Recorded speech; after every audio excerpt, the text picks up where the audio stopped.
Assalamualaikum warahmatullahi wabarakatuh. Salam sejahtera untuk kita semua. Om Swastiastu, Namo Buddhaya, salam kebajikan, Rahayu. Selamat pagi kepada Bapak Ibu semua yang saya hormati, kepada rekan-rekan Aman selaku penyelenggara untuk Sarasehan ini, kepada Bapak Ibu narasumber yang lain, dan juga kepada Ibu pemandu acara, Bu Sandra Muniaga selaku pemandu acara untuk Sarasehan kita kali ini. Izinkan saya Yance Arizona, dosen di Departemen Hukum Tata Negara Universitas Gadjah Mada, untuk berbagi eh, dan sekaligus juga sebenarnya hendak belajar dari Bapak Ibu sekalian mengenai topik yang penting untuk kita diskusikan hari ini mengenai kedudukan antara masyarakat adat dengan kesultanan atau kerajaan dalam sejarah dan juga dalam kerangka hukum di Indonesia. Mohon maaf saya tidak bisa menghadiri secara langsung acara ini. Mudah-mudahan video presentasi saya ini bisa berkontribusi bagi diskusi atau serasihan kita pagi ini. Saya izin untuk share screen.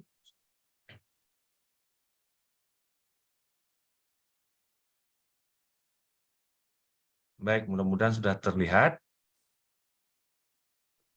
Oke. Saya mengambil judul mengenai adat rakyat versus adat raja untuk membangun dikotomi sebenarnya untuk memperjelas mengenai keberadaan masyarakat adat dengan kesultanan atau kerajaan di Indonesia. Perspektif yang saya gunakan perspektif sejarah dan juga perspektif hukum, atau lebih tepat ini sebenarnya adalah perspektif sejarah hukum untuk melihat bagaimana hukum dari masa kolonial mengatur dua subjek ini yang berbeda, termasuk juga ketika setelah Indonesia merdeka, bagaimana kedua subjek ini diatur di dalam konstitusi dan yang pernah berlaku di Indonesia sampai dengan konstitusi yang ada sekarang. Nah, ini kira-kira pokok pembahasannya.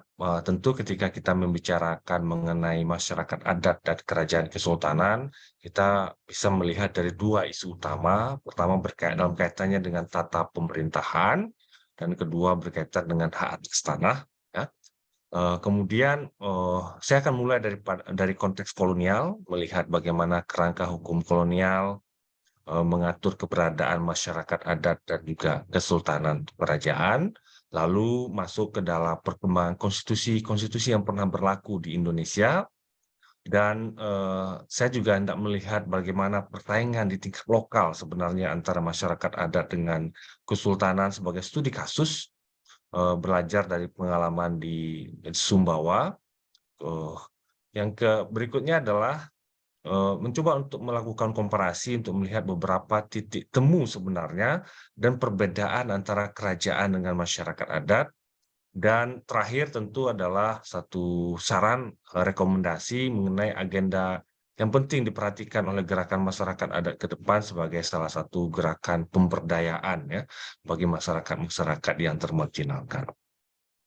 Tadi saya sampaikan ada dua hal ketika kita hendak memperbandingkan masyarakat adat dengan kerajaan ataupun kesultanan. Pertama, melihat dari sisi pemerintahan, struktur sosial organisasinya.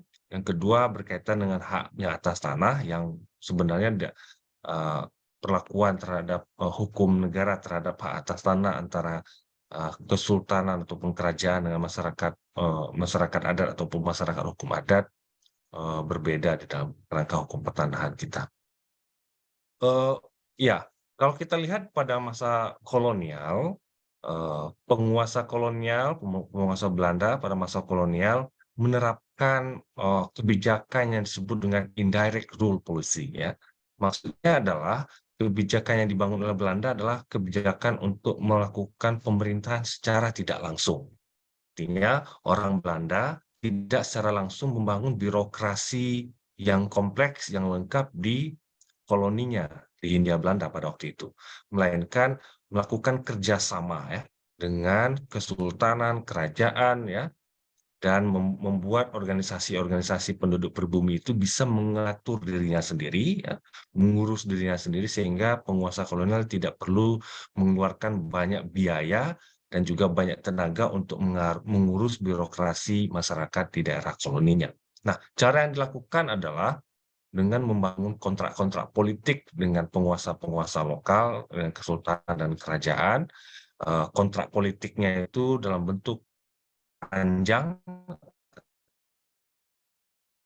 disebut dengan Lange kontrak, umumnya adalah kontrak atau Lange kontrak atau Korteverklaring itu adalah perjanjian bisnis, tapi juga perjanjian penundukan dari raja-raja lokal kepada Belanda, dan juga dukungan-dukungan yang diberikan oleh Belanda kepada kerajaan-kerajaan lokal, termasuk dukungan militer kalau terjadi perang sesama kerajaan pada masa kolonial. Jadi ada kerjasama yang intens dari kerajaan dan kesultanan pada masa kolonial. Penguasa kolonial kemudian menjadikan daerah-daerah kesultanan dan kerajaan itu pada umumnya menjadi daerah swapraja, ya.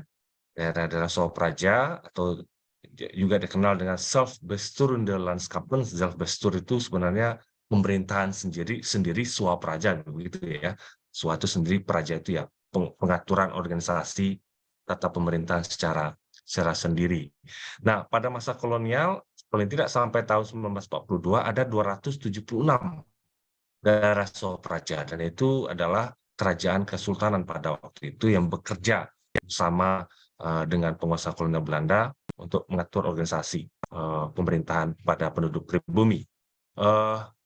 Selain kesultanan kerajaan itu, sebenarnya ada subjek yang lain yang disebut dengan masyarakat hukum adat atau adat Rechtsgemeenschapppen, atau dalam istilah yang lebih umum disebut dengan Volksgemeenschapppen, yang sekarang kita sebut sebagai masyarakat adat. Jadi selain kerajaan ada juga masyarakat hukum adat pada waktu itu yang sebenarnya bersifat lebih mandiri, ya. Lebih mandiri, terutama di daerah-daerah yang tidak ada daerah swaprajanya.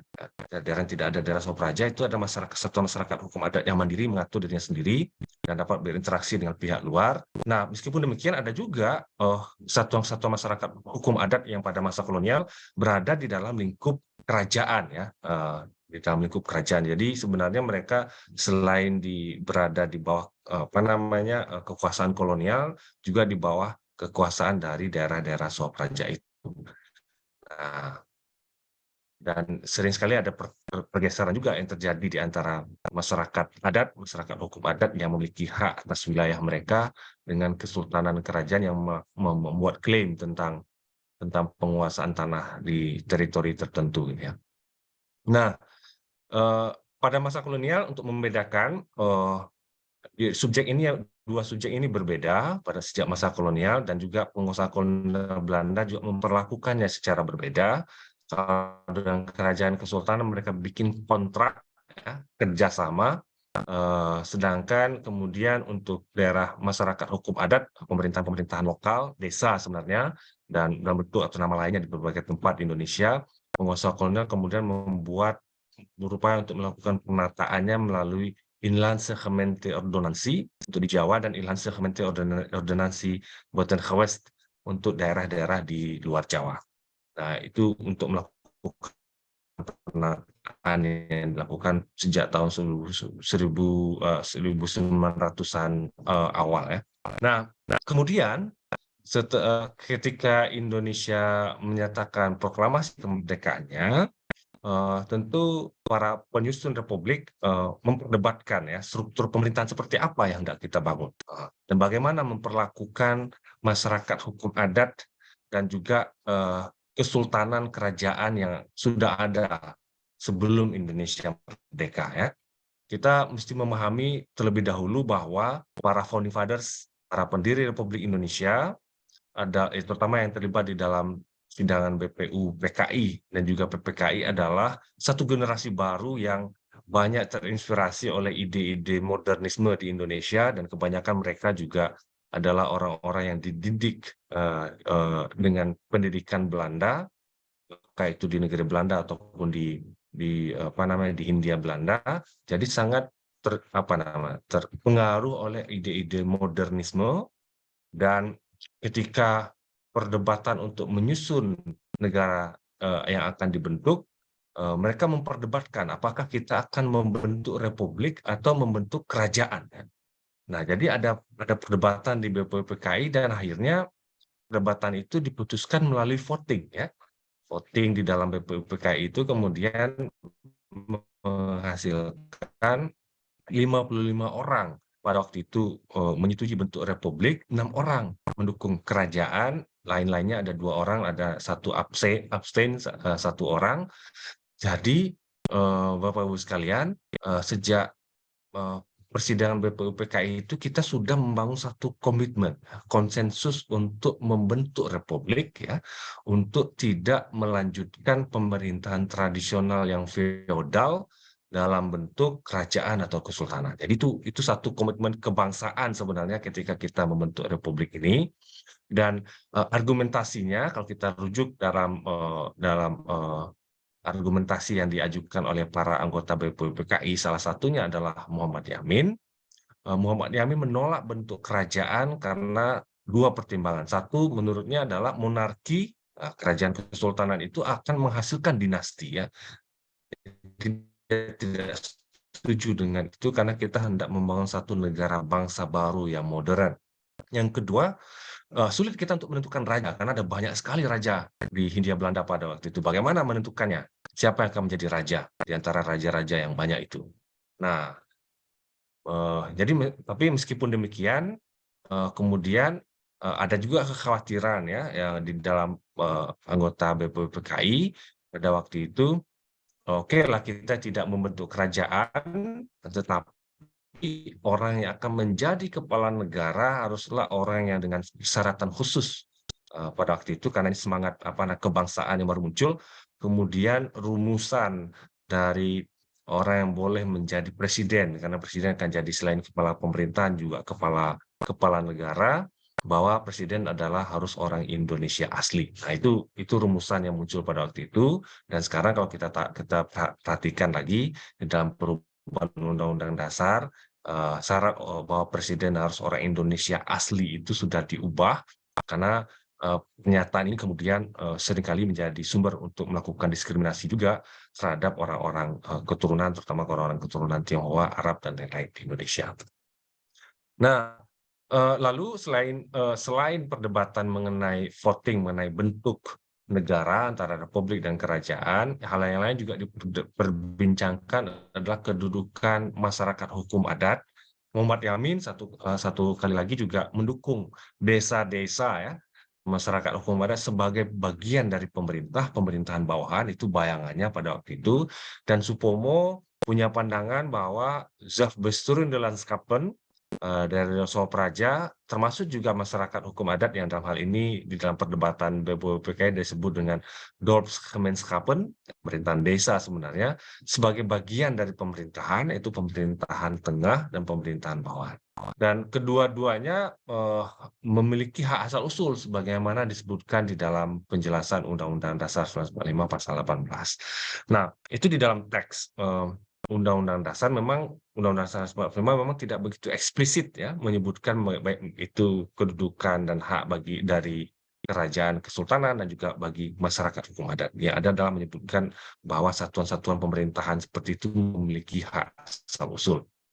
Lalu pada tahun 1946, para elit kesultanan membentuk Dewan Raja-Raja, tujuannya adalah ketika Republik Indonesia baru berdiri, mereka berupaya untuk mencari posisi politik yang baru di dalam struktur pemerintahan yang baru, tapi kemudian tidak berapa lama Dewan Raja-Raja itu, bubar ya.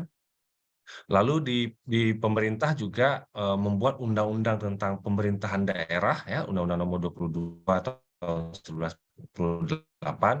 Undang-undang ini kemudian yang memberikan dasar untuk membentuk daerah-daerah, istimewa di Indonesia, beberapa daerah Sopraja pada masa lalu kemudian mendapatkan posisi di dalam struktur ketatanegaraan, termasuk di situ adalah daerah istimewa Yogyakarta, Aceh, Pontianak, Buton, dan Kutai. Jadi pada waktu itu daerah istimewa tidak saja pada level provinsi, tetapi juga beberapa dalam level daerah tingkat 2 dalam bentuk kabupaten ataupun kota. Nah, selanjutnya, para delegasi, perwakilan dari kerajaan dan kesultanan, karena masih ingin terlibat di dalam struktur pemerintahan yang baru, mereka terlibat aktif di dalam, satu badan yang dibentuk oleh Belanda pada waktu itu namanya BFO, Bijeenkomst voor Federale Overleg.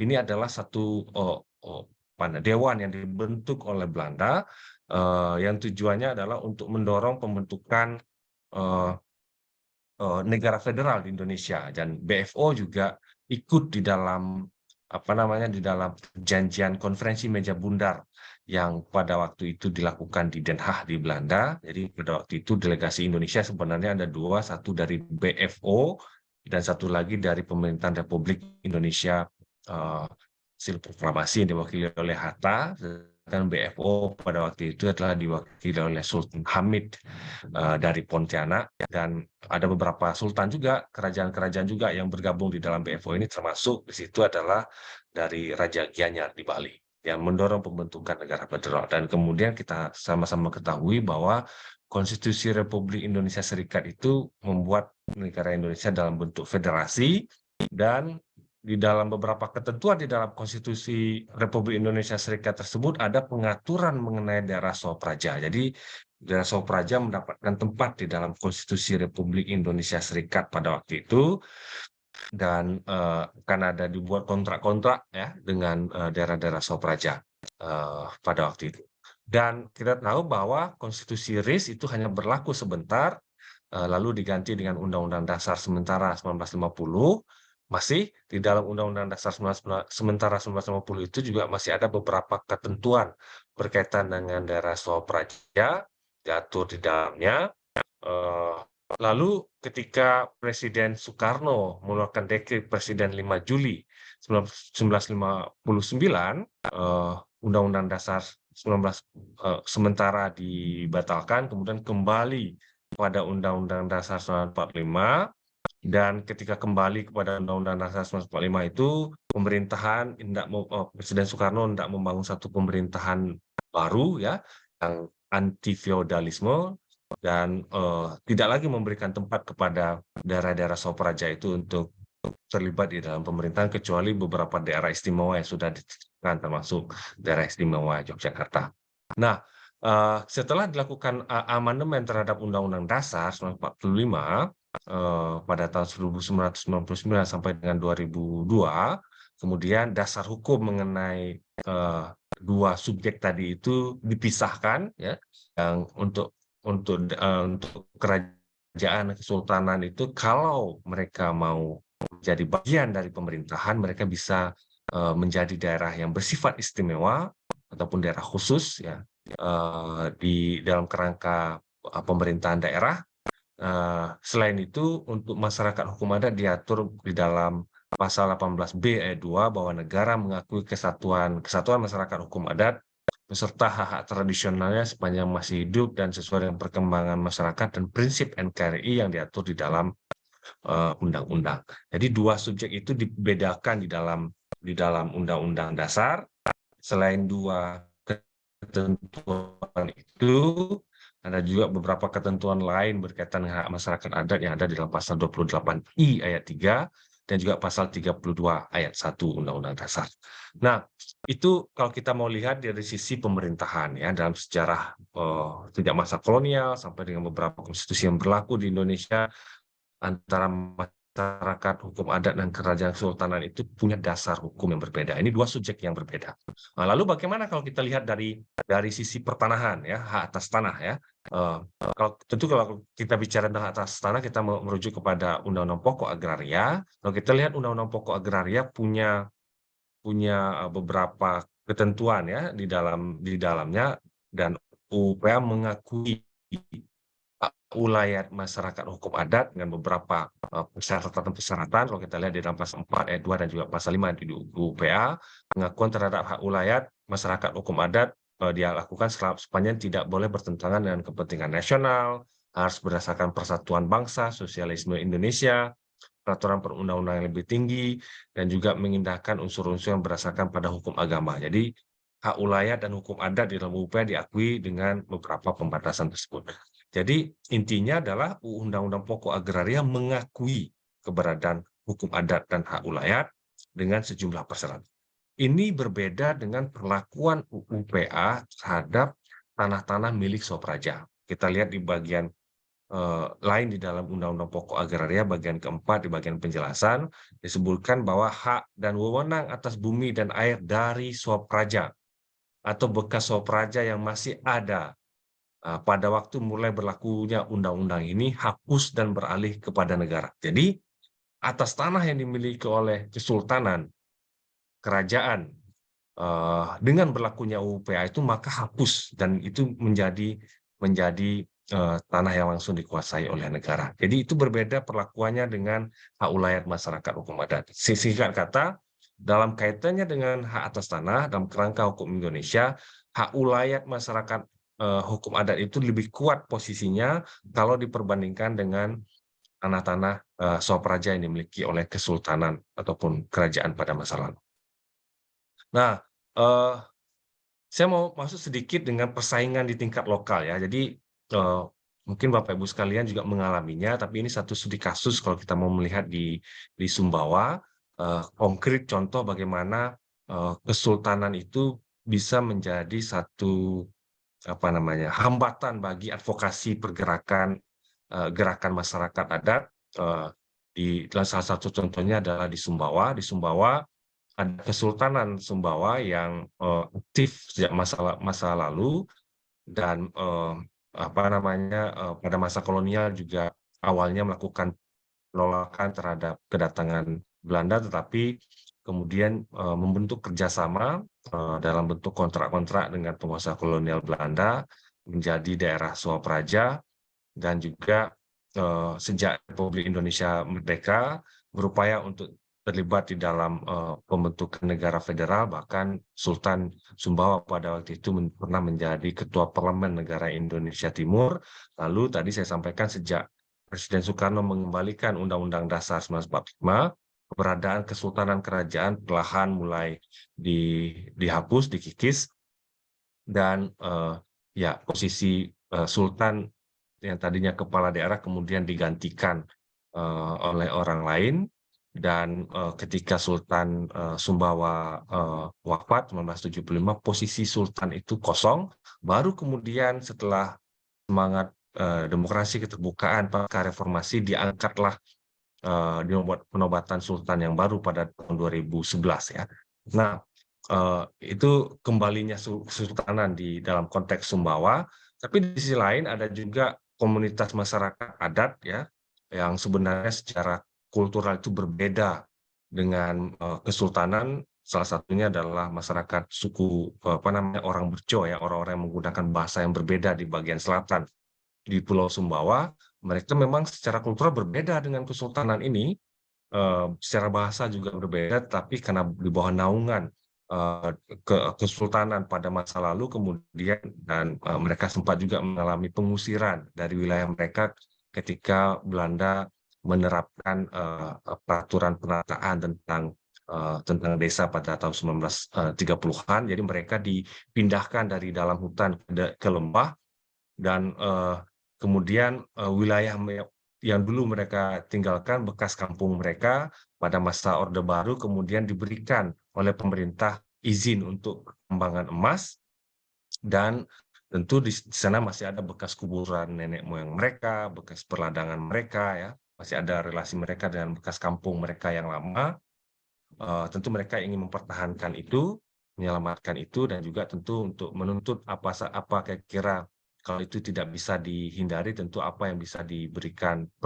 permintaan persetujuan kepada mereka dan mendapatkan manfaat apa mereka dari kegiatan pertambangan yang akan dijalankan. Nah, upaya dari komunitas ini orang-orang, dengan bahasa Berco, kemudian mereka berhimpun di dalam komunitas Cek Bocek Selesek Rensuri, berupaya untuk memperkuat klaim mereka dan dengan didampingi oleh Aman Sumbawa, kemudian mendorong pembentukan Perda karena kita tahu bahwa saat ini pengakuan terhadap masyarakat adat dilakukan dalam bentuk peraturan daerah.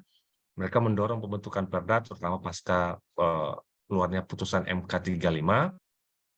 Lalu ketika di dalam proses di DPRD, DPRD sudah mulai terbuka pada awalnya, tapi proses itu terhenti, salah satu penyebab terhentinya adalah karena pemerintah daerah Kabupaten Sumbawa sebelumnya sudah membuat perda tentang Lembaga Adat Tanah Samawa, LATS, ya, di mana di dalam, Perda Lembaga Adat Tanah Samawa ini meletakkan posisi sultan sebagai salah satu elemen penting dan, sultan adalah pemimpin Kesultanan Sumbawa menjadi panutan ya bagi orang di Tanah Samawa. Jadi posisi kesultanan itu diperkuat dengan Lembaga Adat Tanah Samawa ini sehingga ketika ada advokasi yang lain mendapatkan penentangan juga dari para pendukung sultan dan akhirnya DPRD menghentikan proses itu karena ada penentangan dari kelompok pendukung kesultanan dan itu kemudian mempersulit, upaya pemenuhan dan perlindungan hak masyarakat adat ketika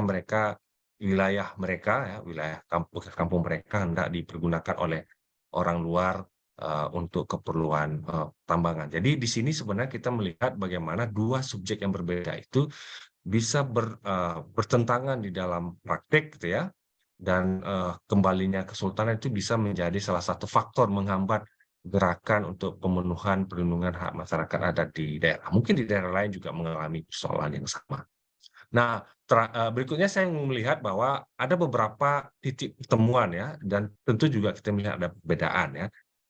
Beberapa elemen misalkan kalau kita lihat struktur sosial, sejarah, dan dasar konstitusional antara masyarakat adat dan kerajaan itu berbeda ya. Struktur sosial berbeda, eee, kerajaan adalah negara sebenarnya, sedangkan masyarakat hukum adalah perhimpunan warga ya di dalam level yang lebih kecil.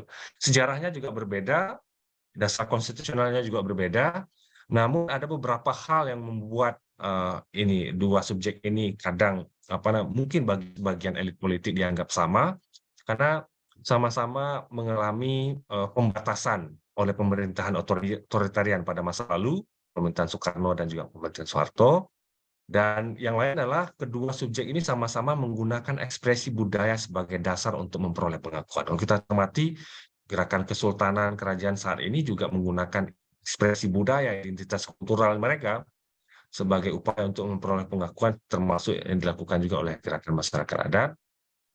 Lalu perbedaan yang mendasar sebenarnya adalah kalau kita lihat kesultanan kerajaan, dia berbasis pada struktur elit ya, Eee eee, pasti ada raja, ada feodalisme sebenarnya di situ, sedangkan pada masyarakat adat dia berbasis kerakyatan. Jadi struktur politiknya itu bukan dari elit, tetapi berbasis kepada persekutuan kerakyatan yang ada di masyarakat.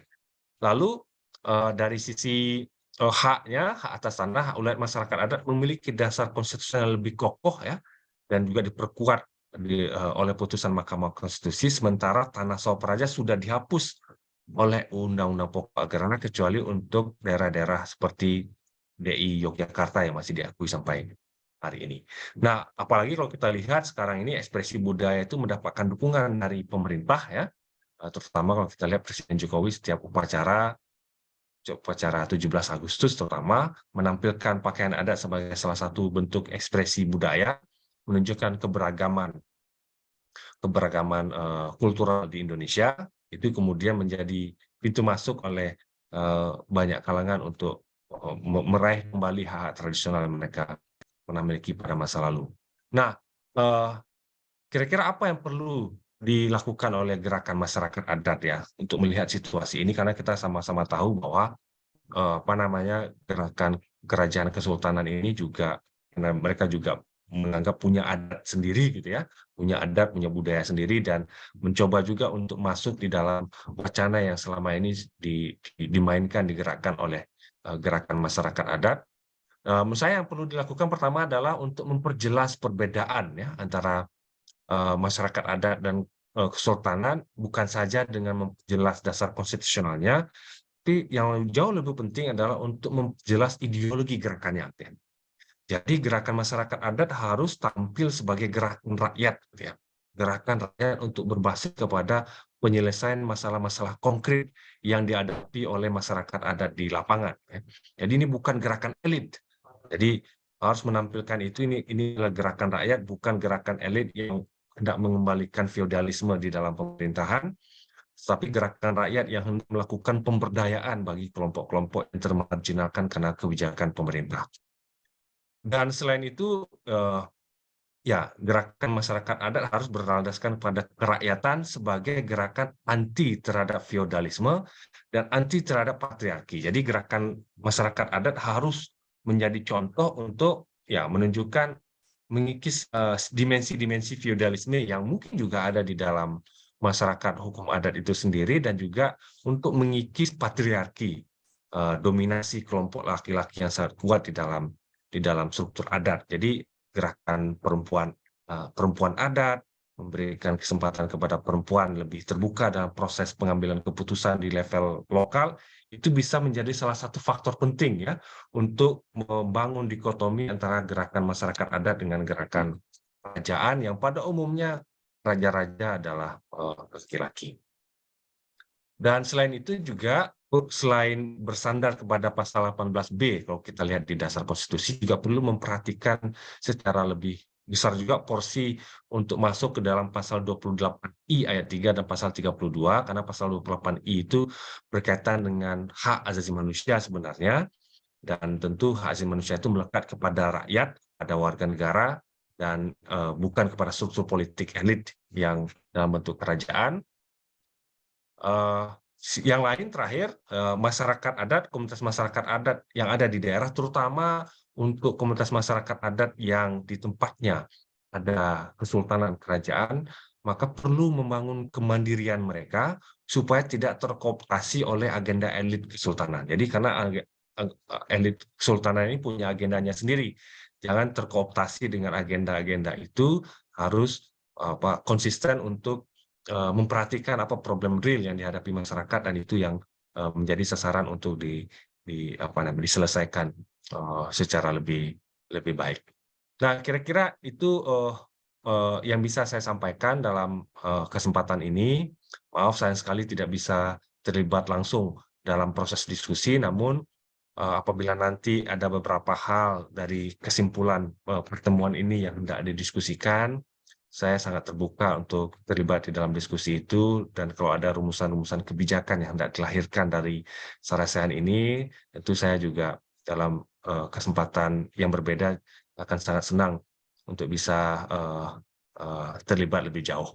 Demikian saya akhiri, mudah-mudahan apa yang saya sampaikan ini bisa membantu kita untuk memperjelas kedudukan sejarah dari sisi sejarah hukum, kedudukan antara masyarakat adat dengan kesultanan, dan tentu untuk menentukan bagaimana masyarakat adat ke depan harus merespon semakin meluasnya gerakan untuk mengembalikan posisi kesultanan dan kerajaan di dalam struktur ketatanegaraan di Indonesia. Demikian, Assalamualaikum warahmatullahi wabarakatuh. Assalamualaikum.